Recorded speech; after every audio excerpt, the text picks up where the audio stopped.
Southeast Asia is a tropical land where most of the people are farmers, and most of the farmers grow rice. This is the home of Gang. Gang sleeps completely surrounded by mosquito netting. He and his family sleep only on grass mats on the wooden floor. Gang works hard, studies hard, and plays hard, but he is also hard to wake up. While Gang washes and gets ready for school, his family is helping to prepare breakfast. The foods they like for breakfast are probably not the same ones you eat. Vegetable greens have been fried by Mother. Sister is serving a dish of tropical fruit mixed with peanuts, shrimp, and hot pepper spices.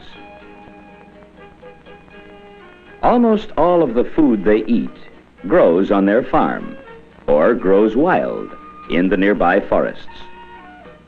Now it is time to leave for school. Gang is in the 4th grade.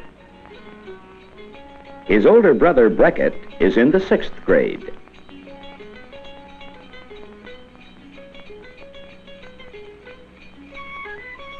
They walk more than a mile to school, passing ruins of ancient Buddhist temples. This temple is on a hill, far from the river. Here, because the soil is dry, farmers can use tractors. But not many farmers can afford them. Gang's school is near a river. It is built on stilts above the wet ground and above the flying level of mosquitoes. Many different languages are used throughout Southeast Asia, but in most of the countries, students are also taught to read and write English. Gang studies many of the same subjects that you study: science, spelling, the history of his country, and arithmetic. This is probably the last year that Gang will be able to go to school. His family needs him to help work on the farm. Today is Saturday, so there will be only half a day of school. This ring the girls throw and the ball the boys keep in the air are both made of woven cane. It is against the rules to touch the ball with your hands. Here in the tropics, the games make everyone hot and thirsty. The school has an outside lunchroom. Here, one of their favorite treats is cool, fresh coconut water from a green coconut. The outside husk has been cut off the top. After school, Gang and Beckett are to bring home the fruit from one of their papaya trees.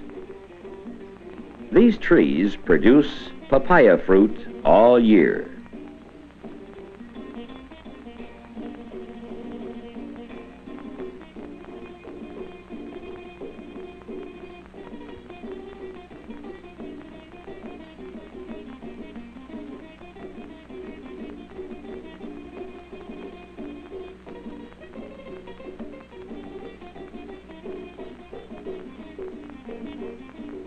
Mother is pleased that the boys remembered to bring home the fruit. It is the custom for everyone to remove his shoes when entering a house. Most farms here do not have electricity, but now with inexpensive transistor radios, farmers can hear music and news about other parts of the world while they work. As Mother pounds rice for dinner, Gang must carry lunch to the rest of the family. They are working far out in the fields. Gang finds that his brother has already joined Father. They are leveling a field that will soon be planted in rice.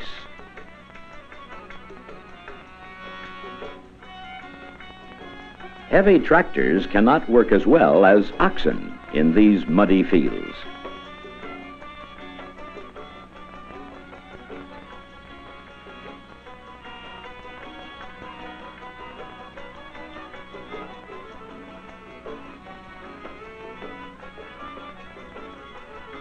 lunch is about ready.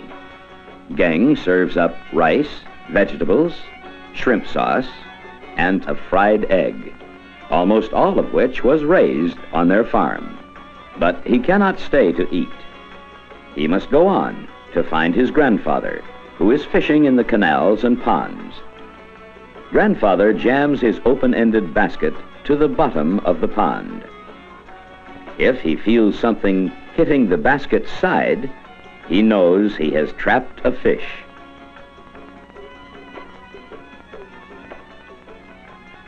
In most parts of Southeast Asia, the older family members must also continue to work to help feed and clothe the family.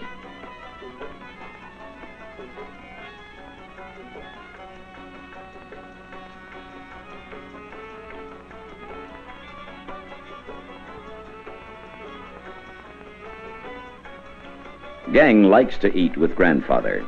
He tells many stories of ancient kings who rode to war on elephants and of temple dancers who wore golden costumes.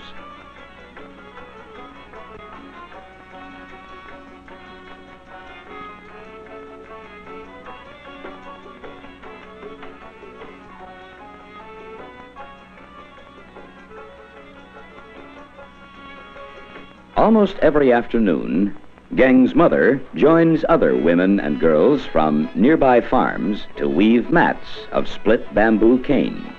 Even the children help with the weaving. Once each week, a man from town comes here to buy their mats.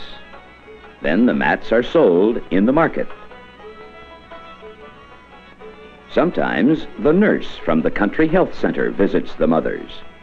The farm areas of Southeast Asia have few doctors, so nurses help keep the farm families healthy. They often supply medicines, vitamins, and dried milk for the babies.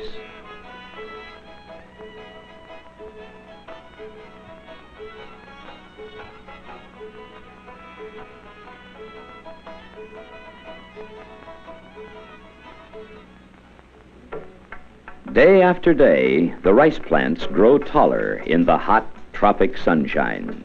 The seeds form and ripen until at last it is time for harvest. As a field ripens, it must be harvested quickly before the next rain. So all the relatives and neighbors gather to help cut the stalks of rice. Schools are closed during harvest month because the children are needed in the fields. The sun is hot, the ground muddy, and hour after hour, the people bend over, cutting the rice. The rice stalks, filled with ripe seeds, are allowed to dry in the sun for a few days. Then they are bundled for easier carrying.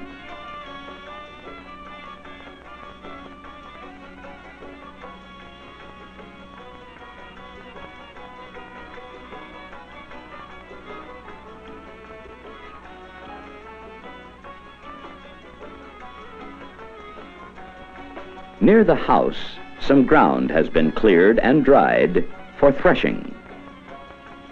Threshing is separating the seeds from the stems and leaves.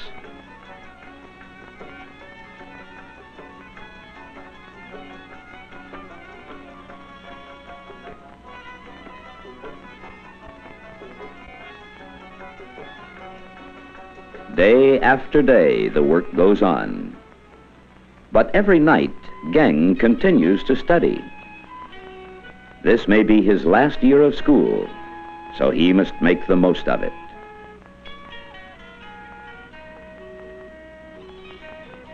Tomorrow, Gang hopes to go with his father to town. His father would like to buy a lantern so they can continue harvesting at night. The next day, Father takes Gang and his sister to town with him. They will sell some rice and bananas to help pay for a kerosene lantern.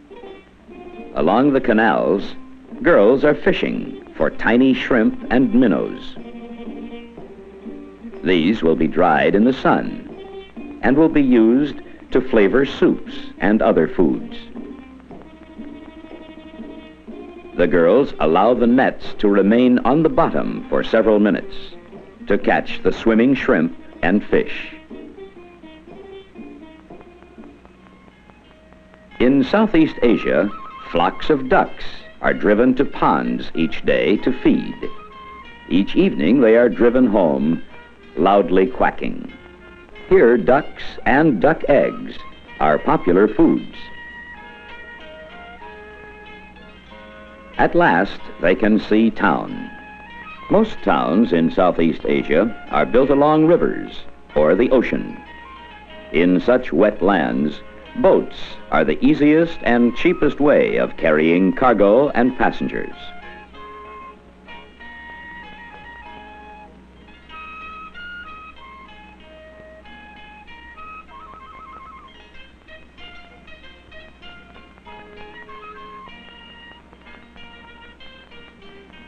These large water jugs, stored along the dock, will be carried by boat to be sold in other towns.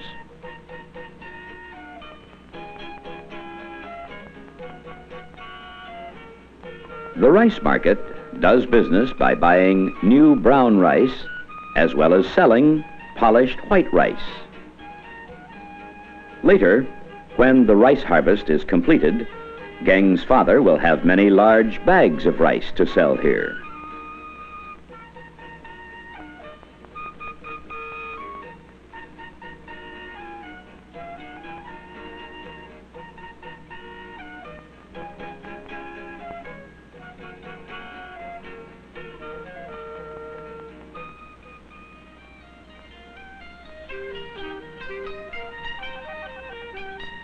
This store has many things to sell. Maybe there is a kerosene lantern here.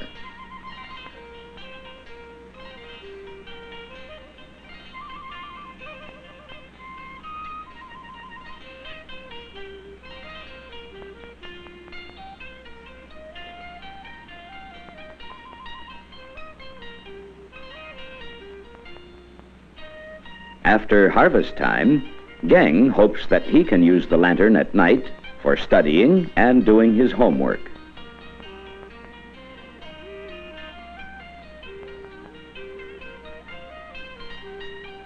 Father also has enough money to buy presents for Geng and his sister.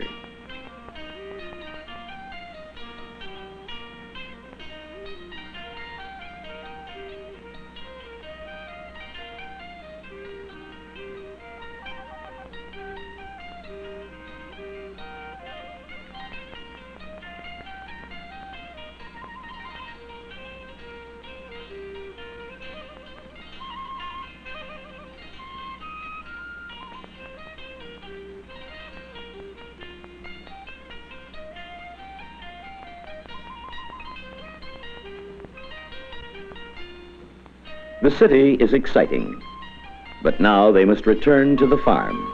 There's more harvesting and threshing to be done, and the fields must be prepared for the next crop of rice.